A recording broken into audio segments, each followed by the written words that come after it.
ఈరోజు నేను కాకరకాయ కారపొడి ప్రిపేర్ చేస్తున్నాను. చాలా బాగుంటుంది, చాలా సింపుల్ కూడా. ముందుగా కాకరకాయలు ఇలా కట్ చేసుకొని ఇలా ఫ్రై చేసుకోవాలి. ఇప్పుడు అందులోకి మనం ఏమంటారు పల్లీలు, అలాగే కొంచెం కరివేపాకు, పచ్చిశనగపప్పు కూడా ఫ్రై చేసుకోవాలి. పచ్చిశనగపప్పు కరివేపాకు ఏమో మనం ముందుగా ఫ్రై చేసుకున్న కాకరకాయల్లో వేయాలి. పల్లీలేమో మిక్సీ వేసుకోవాలి, ఎందుకంటే మనం పౌడర్ ఇలా మిక్స్ చేస్తాం కదా పొడి, అందుకోసమే. ఇంకా ఇది మనం మిక్సీ పట్టుకొని పక్కకు పెట్టుకున్న తర్వాత కొన్ని వెల్లుల్లి రెబ్బలు, అలాగే ఒక స్పూను జీలకర్ర, ఒక 2-3 స్పూన్లు కారం, మన టేస్ట్కి తగ్గట్టు. ఇప్పుడే సాల్ట్ అయితే ఇప్పుడే వేసుకోవద్దు.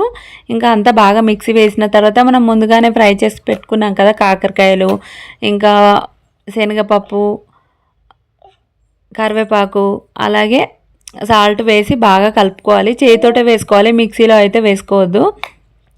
ఇప్పుడు అది బాగా కలపడం అయిపోయిన తర్వాత మనం ఇందాక కారపొడి ప్రిపేర్ చేసాం కదా, అది కూడా వేసి ఒకసారి బాగా కలుపుకోవాలి. ఇది కూడా కలిపిన తర్వాత ఇప్పుడు పల్లీల పొడి చాలా బాగుంటుంది అసలు. ఇంకా ఎక్స్ట్రా ఏమన్నా ఉంటా అంటే నువ్వుల పొడి కూడా యాడ్ చేసుకోవచ్చు. ప్రతిసారి నేను నువ్వుల పొడి యాడ్ చేస్తాను, ఈసారి నేను స్కిప్ చేశాను. ఇలా కూడా చాలా టేస్టీగా ఉంటుంది, ట్రై చేయండి కంపల్సరీ.